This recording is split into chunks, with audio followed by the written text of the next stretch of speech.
kita lanjutkan materi kita yang sempat tertunda.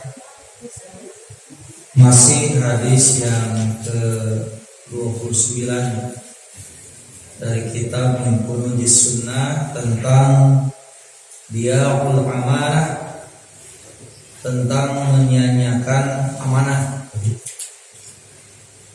Nah, seperti yang sudah saya sampaikan sebelumnya, bahwa dalam bahasan kitab ini bukan hanya membahas tentang matan atau isi hadisnya semata, tapi yang dibahas itu cukup kompleks ya, berkaitan dengan kebahasaan, kemudian tentang nahwiyahnya, kemudian tentang balaghahnya, dan juga nanti ada penjelasan secara etikanya. Nah, kita sudah membahas kemarin tentang matan hadisnya, juga dari sisi kebahasa Arabannya. Nah, barangkali untuk hari ini kita masuk kepada pembahasan nahwiyah. Ini cukup cukup berat ini gini, karena ibu dan bapak tidak mempelajari nahwiyah. Karena tiba-tiba ngabahas ke nahwiyahan pasti bakal alohok gitu. Alohok teh akan bingung gitu. Nah, makanya saya akan mencoba supaya tidak bingung ya Pak.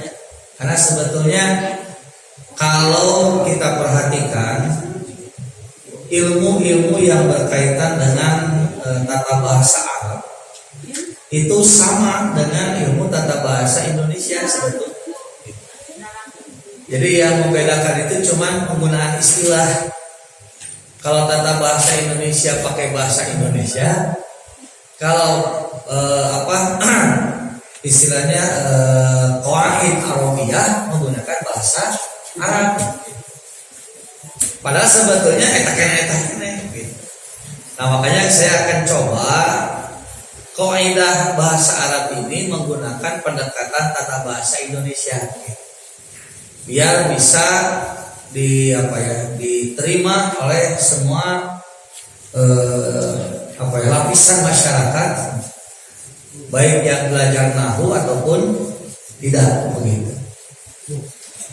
Nah, sebelum masuk ke sana, jadi nanti untuk kajian nahwiyahnya saya tidak akan membahas seluruh yang ada di dalam kitab ini. Tapi nanti akan saya pilih hal-hal yang memang perlu disampaikan berkaitan dengan nahwiyah. Nah, tapi sebelum ke sana harus disamakan dulu frekuensinya. Naon sih nahwiyah teh? Nah, banyak. Naon sih ilmu nahwu teh? Jangan sampai nanti saya bebeakan nerangkeun nahwiyah ibu jeung bapak. Gitu. Padahal sebetulnya tidak susah. Tidak susah karena sama dengan tata bahasa Indonesia. Yang menjadi sulit dan susah itu karena ketika disampaikan menggunakan bahasa Arab gitu.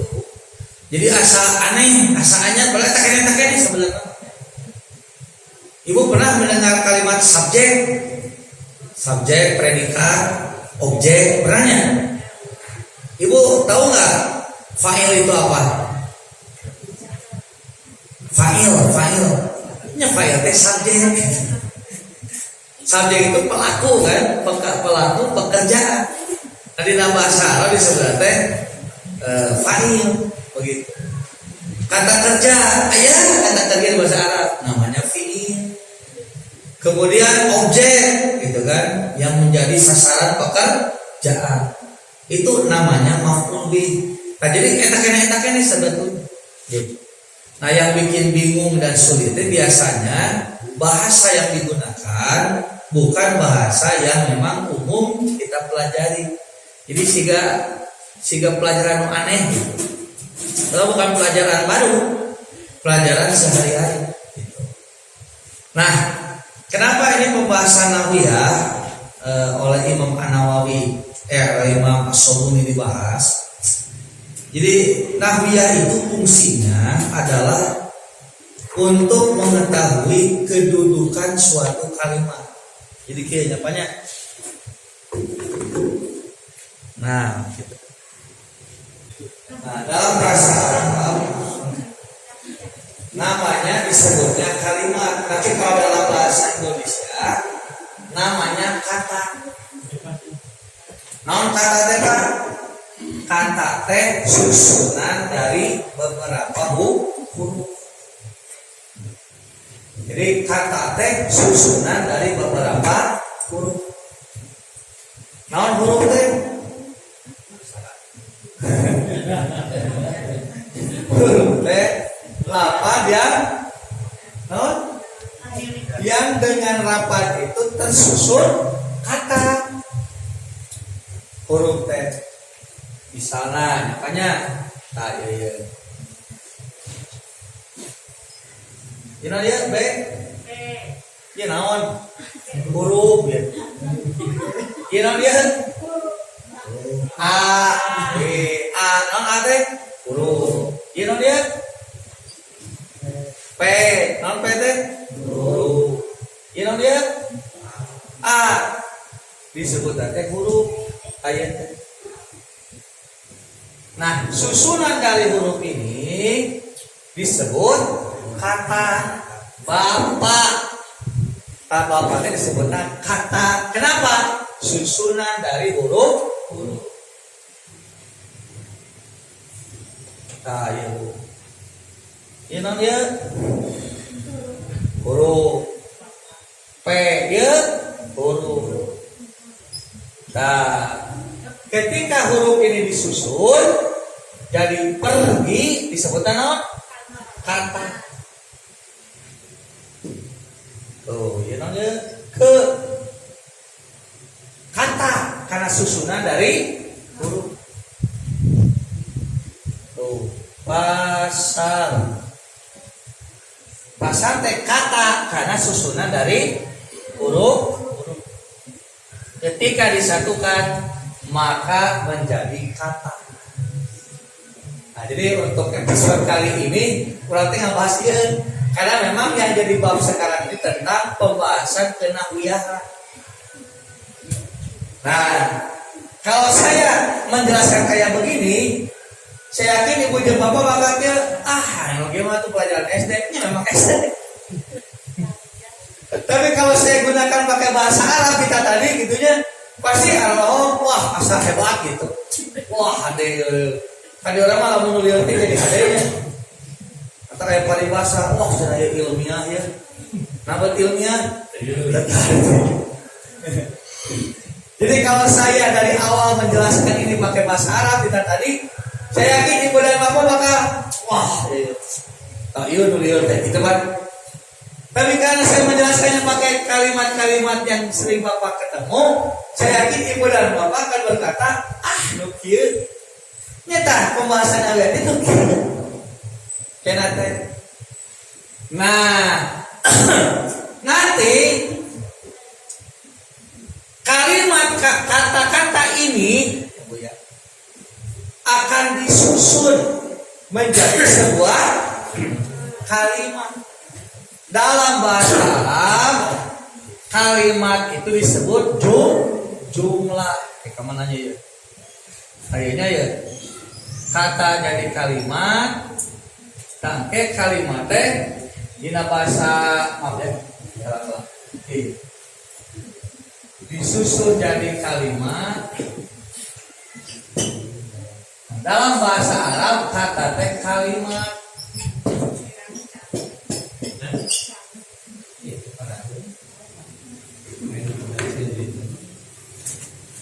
Nanti kalimat ini kalau disusun menjadi jumlah. Apa jumlah teh? Jumlah teh susunan dari beberapa kalimat. Sehingga di bahasa Indonesia kalimat, naon kalimat teh? Susunan dari beberapa kata. Di bahasa Indonesia mah kalimat susunan dari beberapa kata teh. Dina bahasa Arab mah susunan dari beberapa kata atau kalimat disebutnya jumlah. Itu Nah, terus disusun kata-kata ieu teh. Nah, pergi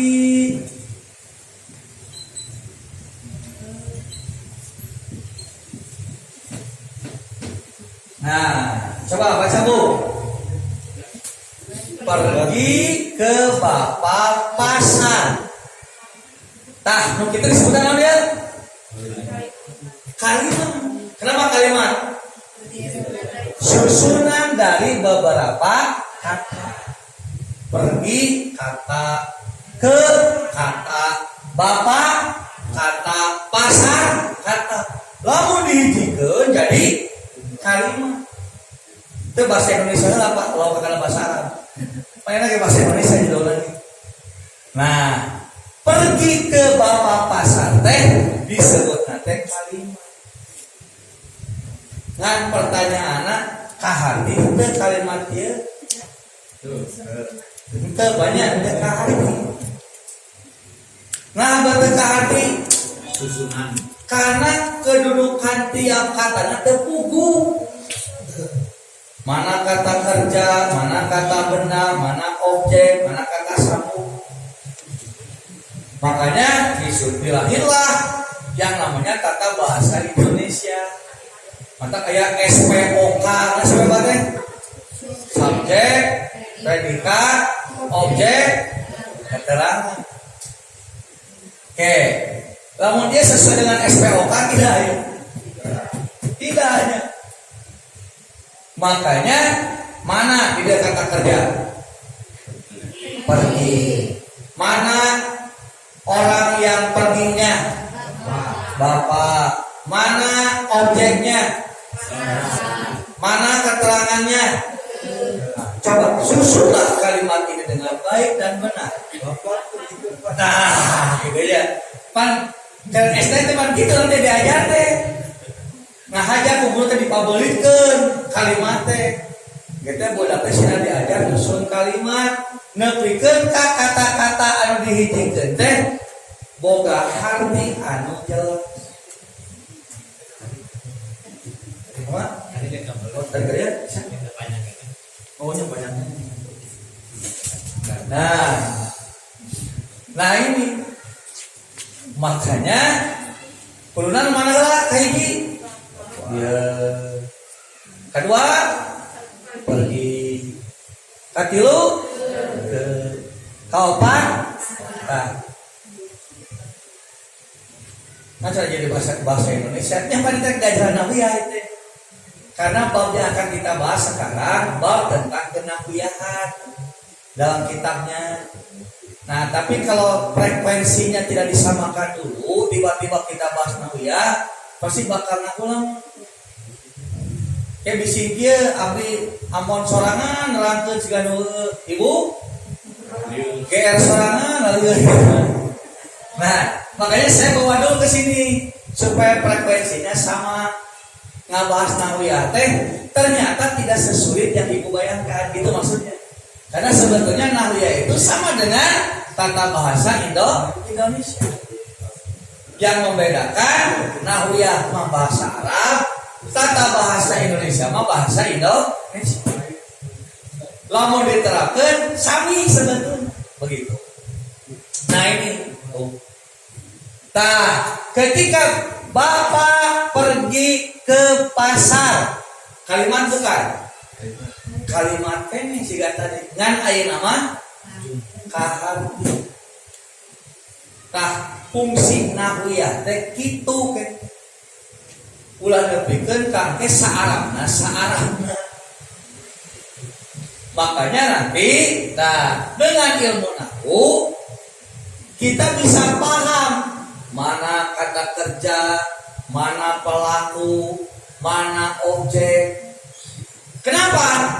Karena dengan tata bahasa inilah kita akan memahami kemana arah yang dibaca.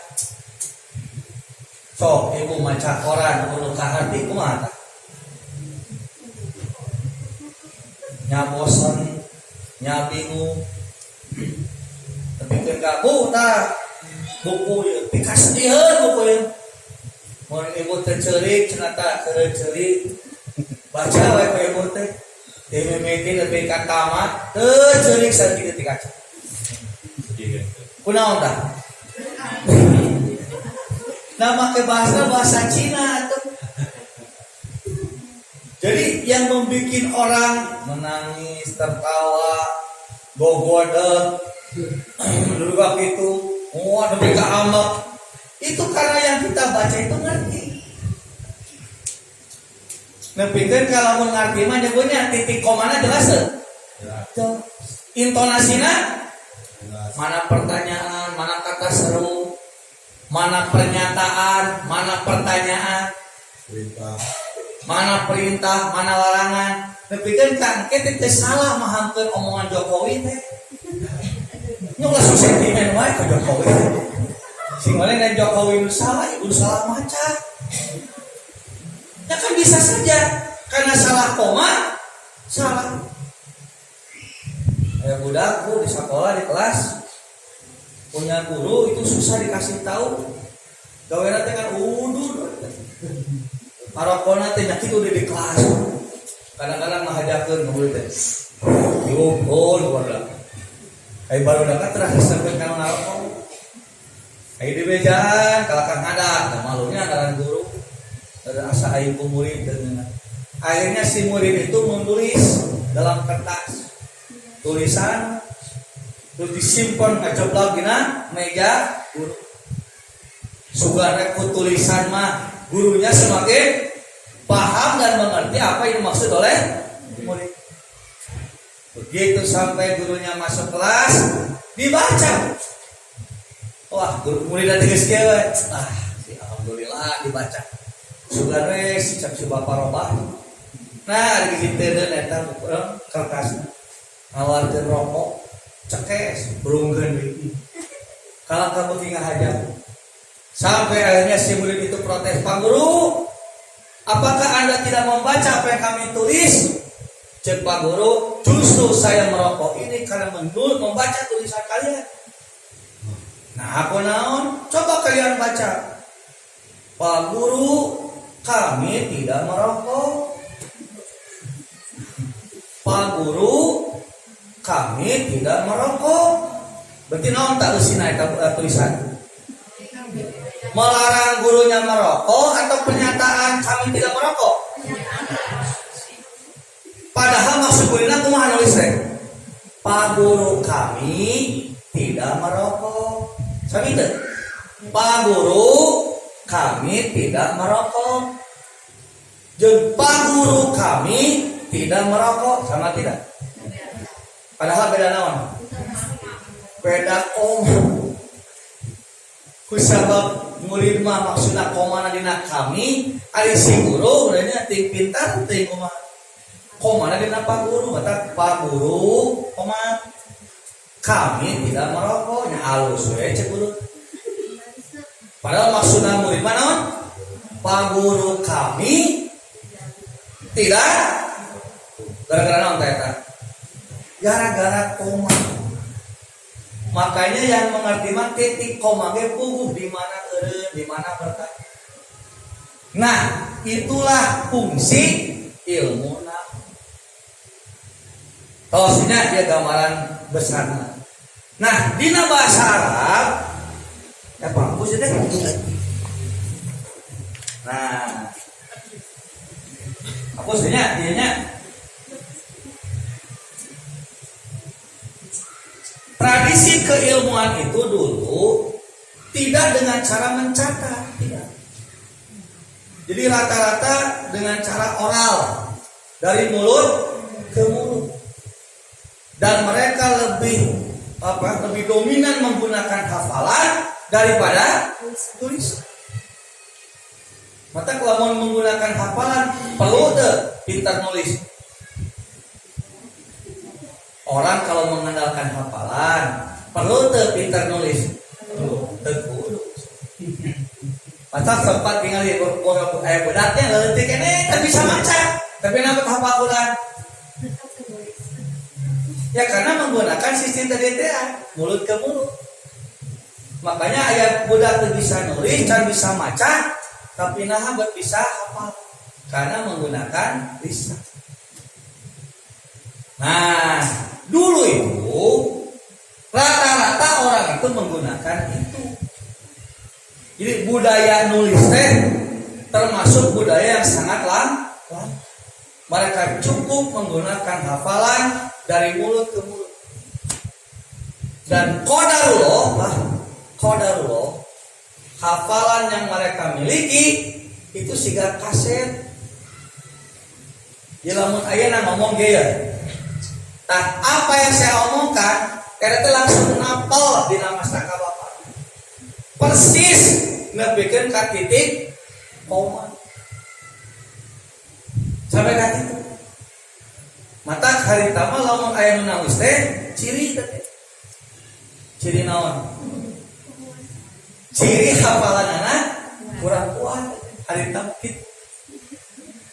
Lamun aya nu nulis, ciri we. Berarti goreng we hafalanana. Jadi dulu itu ada begitu. Makanya saya pernah dulu dengan Ustaz Iman tahun 2002 ya, antar Kurbiang itu ibadah haji. Saya beli kitab itu pada si penjaga tokonya sudah tua, sudah muda, makanya sudah tua dari sini. Gue seorang kali kolotnya, jadi sudah tua, usianya hampir 80 tahunan lah. Dia penjaga toko. Saya beli kitab itu sampai beberapa judul loh. 7 sampai 8 judul. Dah selesai. Begitu pulang ke hotel, saya cek kurang hiji kita. Aduh baik kurang hiji, paling lumayan harganya. Balik deh ke pasar. Begitu kembali lagi, saya tanyakan dengan Sadiman, kata si Aki naon, mana mah da teu meuli cenah. Saya dia bisa daftar ku saya. Tah kitab ieu judulna teu meuli mana mah. Kege da si Aki. Urang kege Pak. Tuntuna si Aki naon? Ngaluarkeun eta. Jadi si bona teh itu mah tulis piceun da kana tong sampah. Itu si bona teh. Dan bikin ka urang piceun tong sampah. Eta tong sampahna can dipiceun urang teh. Eta diburu-dukeun lang meja. Korehan. Tah, ieu nya kitab mana? Tinggal itu. Memang kitab eta teu aya di. Nah, yang saya sampaikan, lebih itu tak kuatnya hafalan orang Arab. Geus ngora, tapi hafalanana urang mah ngora kene. Geus ngora. Eta teh kayak yakin mana teu meuli jadi yakin gitu. Urang teh teu ngeunah ngora kene. Diburu-dukeun teh kana wadah sampah. Korea kan sore atuh. Saya beli itu pagi-pagi geus numpuk ka sampah. Di Korea teu aya tanggal pembeli nama teu aya. Urang mah mesti mandi. Di urang mah non bonte tuan siapa, tanggal sabaraha. Kan gampang. Ya mah. Tapi dia tulis teh nami kitabna we hungkul nu dijual. Begitu ka Korea, tah ieu nya nu maneh. Dibaca teh kitab eta mah teu aya, teu dipes. Nah itu. Nah, makanya zaman Rasulullah rata-rata gitu kan. Karena kan orang Arab itu kata Nabi naon cenah? Nahnu qaumun ummiyuna la naktubu wa la naksubu. Kami adalah kaum yang ummi. Apa ummi itu? Tidak bisa menulis dan tidak bisa menghitung. Termasuk kan Nabi, termasuk ummi. Kenapa? Karena umumnya mereka menggunakan hafalan. Dan hafalan itu menjadi kebanggaan nih. Ya, mengandalkan hafalan itu kebanggaan. Maka kalau menulis teh maka ayat sahabat banyak ya Rasul kata Nabi, selama Quran turun tidak boleh menulis apapun kecuali Al-Quran. Ya mau Nabi qala Rasulullah teh temenan ditulis. Nah, karena takut bercampur dengan Al-Quran. Ayah sahabat ya Rasulullah, abdi mah barho can bubar, terus bohong. Terus kumaha saya minta izin untuk mencatat apa yang sudah engkau ucapkan. Anak kondisi begitu ya coklatlah diizinan boleh. Nah itu. Nah begitu kondisi keilmuan zaman Rasulullah. Jadi yang namanya menulis itu sesuatu yang sangat langka. Kalaupun ada, itu hanya dikhususkan untuk mencatat al. Nah, karena mereka sistemnya oral, lisan ke lisan, makanya ketika diterapkan kepada tulisan, itu kadang-kadang jangankan jabar jeber. Oh, jabar jeber teh harokat, titik saja tidak ada. Jadi disebut Arab botak teh benar-benar botak kan. Polinis, lainan. Arab gundul air namanya, aya kene titika. Dulu itu disebut Arab gundul teh benar-benar gundul. Kenapa? Karena jangankan harokat, titik saja tidak. Jika menulis kieu we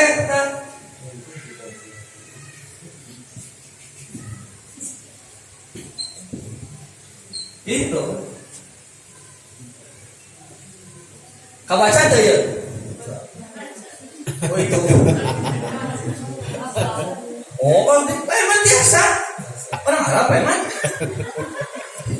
Pak Eman pintar gini juga deh. Cik tulis ke dia kumata.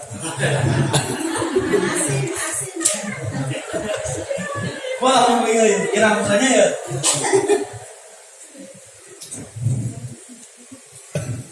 Cik, bangun dia kumata.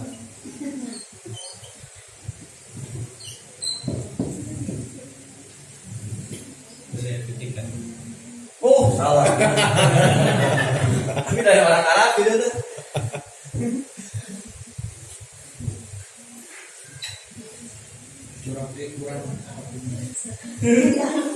Nah, iya tadi. Jangan tulisan tulisan dokter gitu. Nah, dan lupa koma ini, lain ini. Jadi ke anu nulis nama, rek kumaha ka hati we. Nah, da apa? Jika budak hafalnya, sina maca Quran dan dalam itu. Nah, betul. Dah hafal. Maka dicek coba bacana. Katujuh lah. Kalimat. Nah, anggar we. Katujuh lah. Bismillahirrahmanirrahim. Kalimat. Alhamdulillahirrob. Nah, dah hafal. Nah, ini begini. Dan ini tidak ada masalah. Karena rata-rata mereka menggunakan hafal. Jadi rek teu make titiknya mau apa belit macana. Kenapa? Dah apa? Begitu. Nah, ini berlangsung terus lama ini berlangsung begini. Sampai datang tabi'in dan Islam tersebar bukan hanya di Mekah dan Madinah, dan masuk orang-orang di luar Mekah dan Madinah Islam, baru mereka mengalami kesulitan baca. Disebut nanti ajamiyun.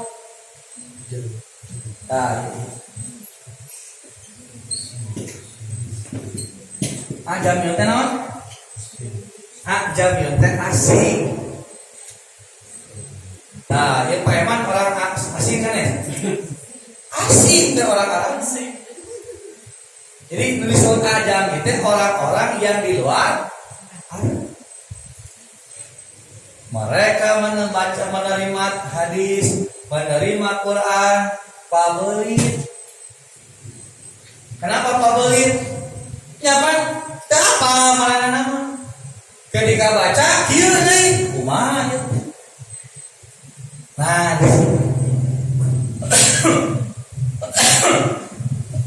maka mulailah zaman Ali pun sebetulnya sudah mulai digunakan. Tapi yang lebih lebih intens lagi zaman tabi'in itu Abul Aswad Ad-Duali. Mulai Abul Aswad budak ke mana tiba-tiba ke mana datang nanya ke bapaknya, ya Abi, Ma ahsanan nujumu. Ma ahsanan nujuma. Dijawab ku si Abul Aswad teh. Oh, ahsanun nujuma karena kalimatnya ma ahsanan nujuma gitunya. Oh bukan, ma ahsanun nujumi. Maka dijawab a. Karena kalau dibacanya ma ahsanun nujum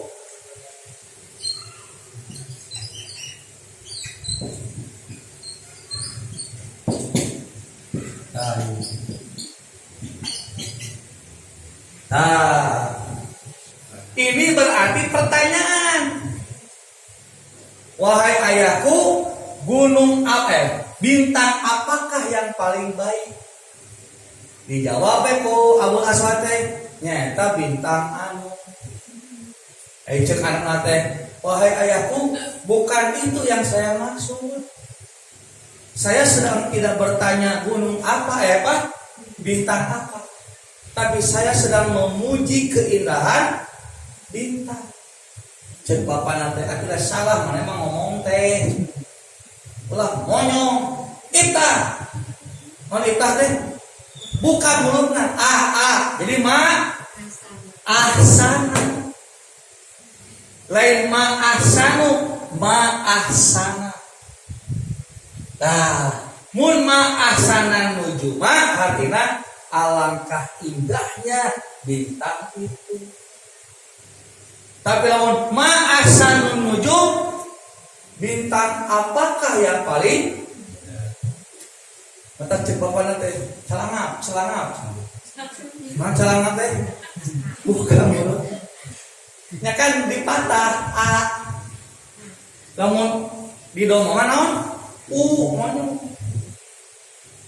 Di urang kabeh maronyongnya. Sok aya baca ku ibu naon tah ieu? Macan aya.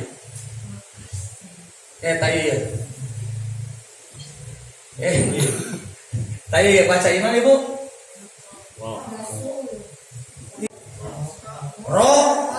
Roh, monyong kan? Yo, kan dibaca teh monyong teh roh. Iya. Mana apa dipatah? Celana.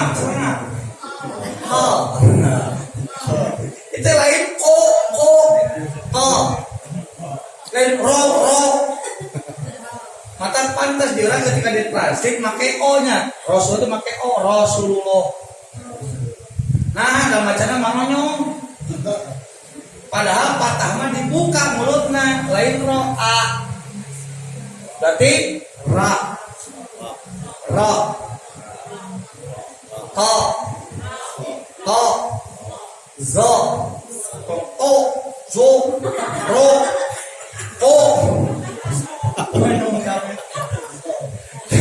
sabab dia kayak gitu bersama monyong ma ahsanu.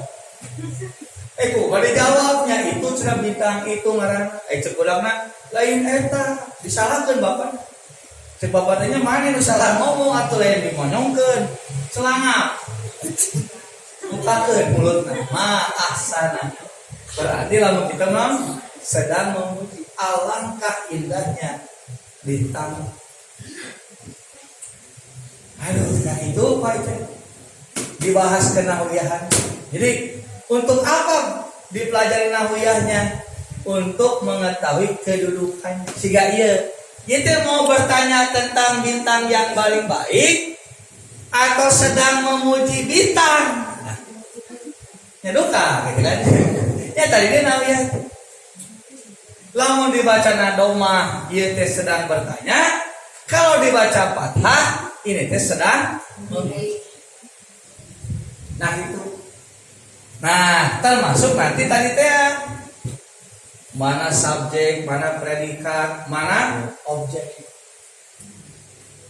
Aduh, bener. Iya tuh. Ini kalau yang biasa dipelajari dengan asatid, Pak, kita langsung asatid ditanya ya masuk majrur. Nabet mantu, nah jadi panggil, naon ciropana, itu teteh bukan bejana asatid mah. kumagi sareng asatid wayana kedah nuturkeun standarna nyawe kieu standarna teh. Makanya tidak akan dibahas seluruhnya dah. Mau manfaat sebetulnya. Karena yang perlu diketahui itu adalah tujuan nahwiyah itu apa?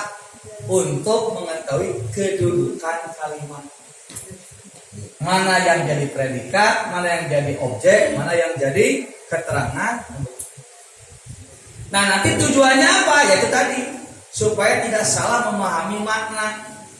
Jika ieu-nya ieu teh rek memuji, rek bertanya, eta teh perlu nahwiyah. Untuk menentukan ini pertanyaan, ini puji.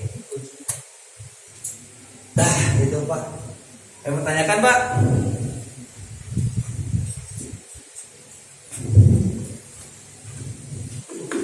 Kadang saya kan sering menyampaikan tekudu guru musuh Pak. Bujang-bujang bapak nu sakola 7 tahun ge jadi mualimin di sanawiyah. Asalnya 3 tahun mualimin sok naroskeun. Ngadieun teu. Nya kitu. Nah, makanya Bapak Ibu tidak usah tergesa-gesa teh Pak. Nanti kita ulang lagi. Cuman saya sampaikan itu sebagai mukadimah bahwa begitulah fungsi nahwiyah. Karena nanti dalam kitab ini akan bertemu lagi pembahasan nahwiyah gitu.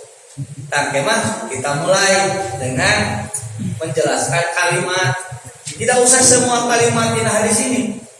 Bisa kita ambil beberapa jumlah. Nah, kita tentukan bagaimana ini. Cuma sementara itulah kenapa ada pembahasan nahwiyah. Nahwiyah itu tujuannya apa? Untuk mengetahui kedudukan suatu kalimat. Sehingga dengan mengetahui kedudukan kalimat, kita tidak salah menerjemahkan. Karena tidak salah menerjemahkan, tidak akan salah dalam memahami.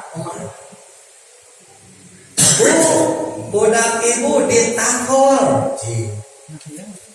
Sareng bu, budak ibu nakol. Saha korbanna? Bu, budak ibu nakol. Saha korbanna? Atuh. Bu, budak ibu katakol atau ditakol. Saha korbanna? Berarti ibu bakal gura-giru atau bakal hare-hare? Kemana? Berita kemana nu gura-giru? Berita anu budak ibu ditakol atau budak ibu nakol?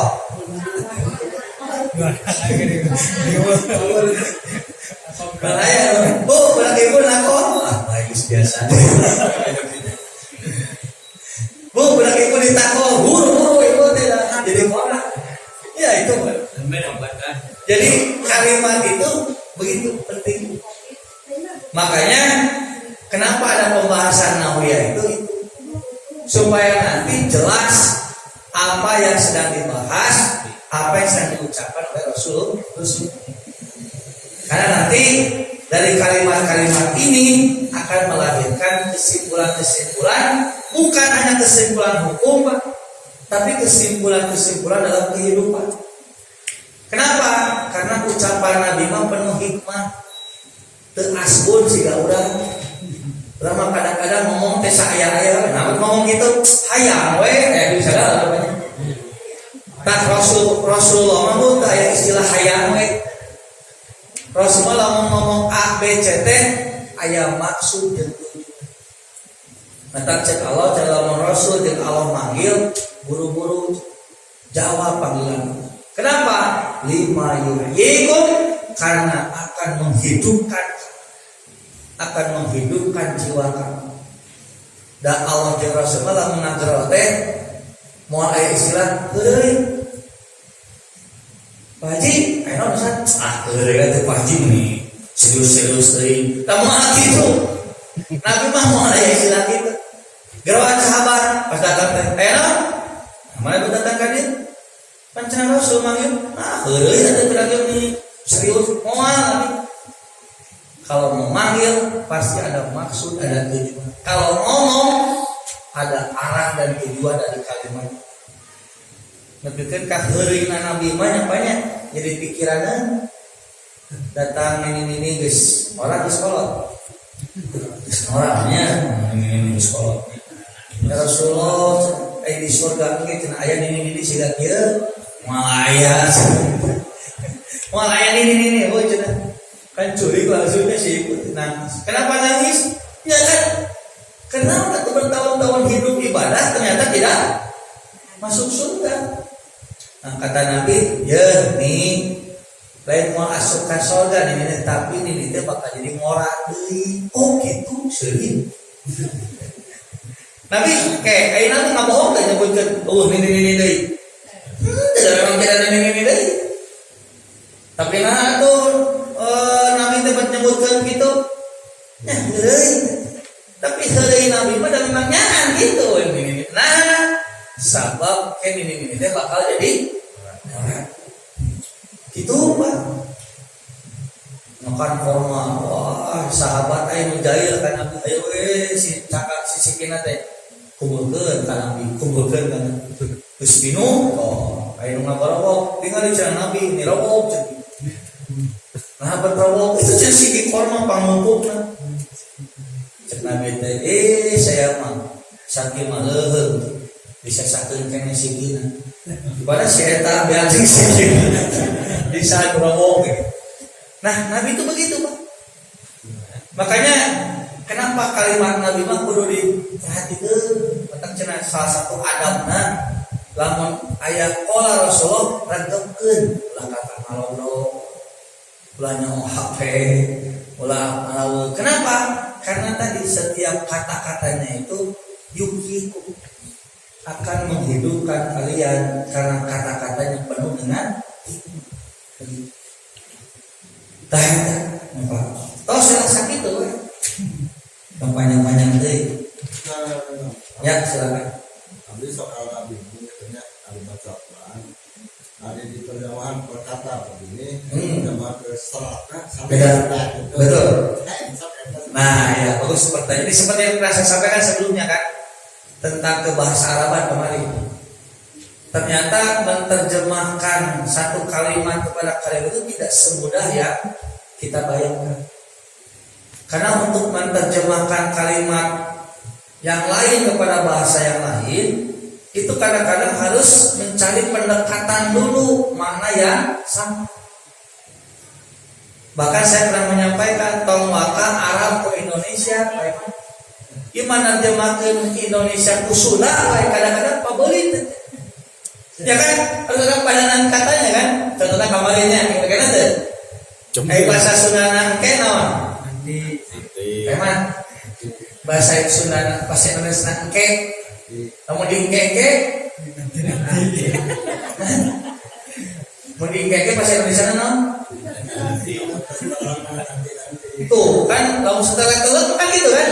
Tapi maksudnya itu bukan. Kan jadi beda maksudnya. Ternyata begitu diterjemahkan secara benar, malah yang dinanti ditunda-tunda. Kalau secara itu namanya belum dinanti kan? Oke, nanti. Berarti kalau mau dinanti, oke. Kalau letterlet, ternyata karena dijabarkan, oh, dina bahasa Sunda mah dikengkete, pagawean bisa dipigawe ayeuna, gitu kan ya. Dipigawe isu atau tidak langsung ada teh dikengke. Nah, dina bahasa Indonesia naon tah kitu pasna? Ditunda-tunda atau diundur. Nah, artinya apa? Tadi nak kurangnya gitu. Jadi kadang-kadang kalau letter kieu pasti nak Quran, kenapa jadi kieu tadi? Karena dalam terjemah Quran itu sudah ada yang menggunakan metode tafsir. Ini terjemah tapi metode tafsir. Maksudnya ketika diterjemahkan itu sudah bukan terjemahan telur, tapi terjemahan yang sudah ditafsirkan supaya mudah dipahami oleh yang baca. Itu. Makanya kalau ibu dan bapak memahami Quran menggunakan terjemah pun bahaya. Kenapa bahaya? Karena banyak kata-kata yang bersayap. Contoh misalnya, fa aina ma tuwallu fasamma wajhullah. Kemana saja kamu berpaling, di sana ada wajah Allah. Tah lamun ngandalkeun terjemah aya menyebutkeun kieu dan berarti salat teh meunang. Maka kalau ibu sholat kali itu tuh, kapan kali itu harus menghadapnya, boleh tuh? Hah? Tapi kok ayat tadi kalau mengasah pun terjemah, boleh tidak? Boleh, nah Allah ayat di mana-mana kan gitu ya. Nah, padahal ternyata ketika dicek sababun nuzul, nah itu kan ternyata bukan konteksnya boleh sholat kemana saja, tapi sedang membicarakan dan sedang mengkritisi orang-orang Yahudi yang mengkritik orang-orang Islam ketika pindah arah kiblat dari Baitul Maqdis ke Ka'bah. Kan pernah ke Baitul Maqdis lah. Baitul Maqdis teh kiblatna orang Yahudi atau Yahudi terus geuningan Islam teh. Nah upang benerna anggar we cenah ari kiblat mah siga urang gitu. Betul moni ka Yahudi. Nah turun we ayat kan setelah 16 bulan kata Allah apa? Fawali wajhaka satral masjidil haram. Pindah ke masjidil haram. Nyawa pindah, begitu pindah orang Yahudi kebakaran jenggot. Cek Yahudi teh siapa parina? Teu konsisten. Nah gitu. Teu balik nah gitu tah. Jadi orang Yahudi teh jadi namanya jadi apa namanya ya? Ini jadi galau gitu gara-gara itu. Nah, makanya ketika sampai kan mereka mengatakan apa? Maulallahu an qiblatihim allati kanu alaiha. Kenapa cara mereka mesti berpindah arah kiblat setelah mereka berkiblat ke sana? Kata cek Allah teh supaha disebut sama bodoh. Jawabannya teh enteng cek Allah teh lillahil masyriqu wal maghrib. Milik Allah lah timur dan barat. Jadi maksudnya naon?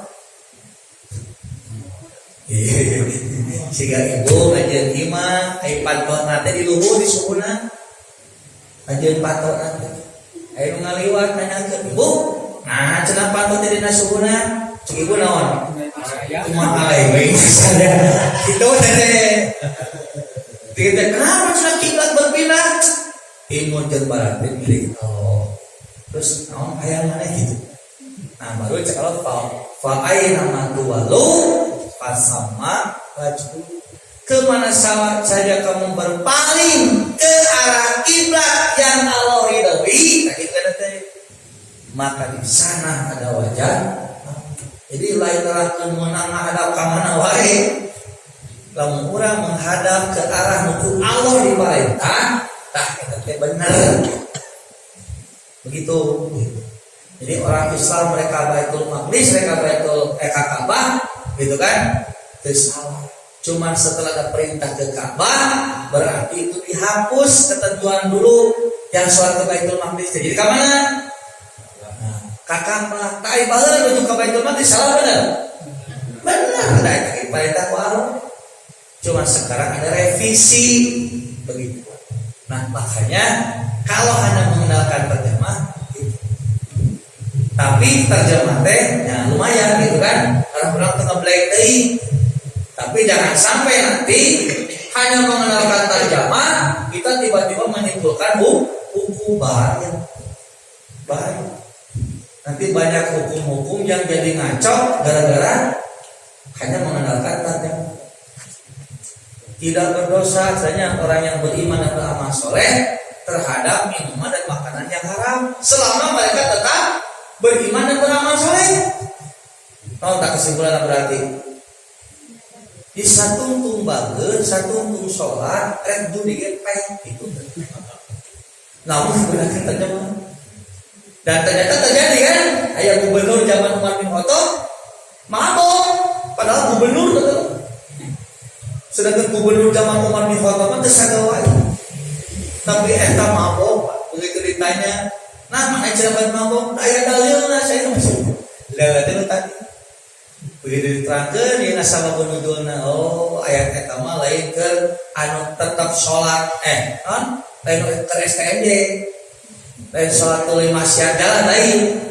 Tapi ayat eta mah ke anu baheula ketenya ayat-ayat atau belum turun ayat melakukan perbuatan itu lalu datang ayat, tah pagawe nu baheula teh dihampura. berarti lamun tetap sholat, tetap taat, maka maksiatnya jadi lunas, bukan? Nah begitu kan? Ya, ada yang lain? Kami mempelajari perkataan dan bersami. Tidak silakan, bagus. Kan kita teh belajar teh harus setapak demi setapak. Ma la yudraku kulluhu la yudraku kulluhu. Kalau tidak bisa kita langsung secara keseluruhan, jangan ditinggal sebagiannya. Kita teh diajarna ya perkataan yang silakan, bagus. Cuman tadi cek abdi ge ulah lebay. Hari itu dipelajari perkata, tapi kali itu nangkeun hukum bahaya. Kalau perkata silakan belajar itu per ayat, terjemahan. Tapi kalau untuk menentukan hukum, maksudnya tidak cukup hanya mengandalkan. Nah itu maksudnya. Ya, cukup ya. Nah itu web. Nah insya Allah nanti bulan depannya, Senin depan ya pembahasan tentang kebalagohan. Karena balagoh teh, tapi non bedana balagoh jeung nahbiah. Insya Allah nanti Senin depan apa? Atau cuma jadi teka hati, kan baik teka hati pada biasa. Nggak geus biasa teka hati. Justru lamun ibu lawan jeung bapak jauh ke hati aneh gitu. Lamun teka hati mah geus biasa tenang. Dengar di ayeuna sudah isu. Dengar di kene? Gitu. Dengar di kene? Bulan depan. Dengar di kene? Tahun payu. Tapi kayak tapi kanaon dia aja. Sing sabar Pak, tadi guru kusuk abdi. Karena kita ingin coba karena mengkaji. Jangan sampai nanti Bapak dan Ibu kajiannya banyak tapi narapau dalam artian media yang sih tadi. Tapi kita belajarnya santai sedikit-sedikit. Teka hartinya banyak atau minimal seri-serina aya. Minimal Bapak teh non kamari teh lieur na sarua. Lumayan lieur. Daripada teu lieur aja. Daripada teu lieur mah teu lieur mah. Mata lieur ge ngiringan. Itu saja, misalnya kita lanjutkan. Aku qouli hadza wa astagfirullah li wa lakum. Assalamualaikum warahmatullahi wabarakatuh. Jadi kita waktunya tidak matuh ya. Pokoknya tergantung sholat isya. Sholat isya setengah 8, berarti ada majuan. Kalau sholat isya jam 7 lebih kayaknya jam setengah 8 kita mulai saja. Biar nanti selesainya juga tidak terlalu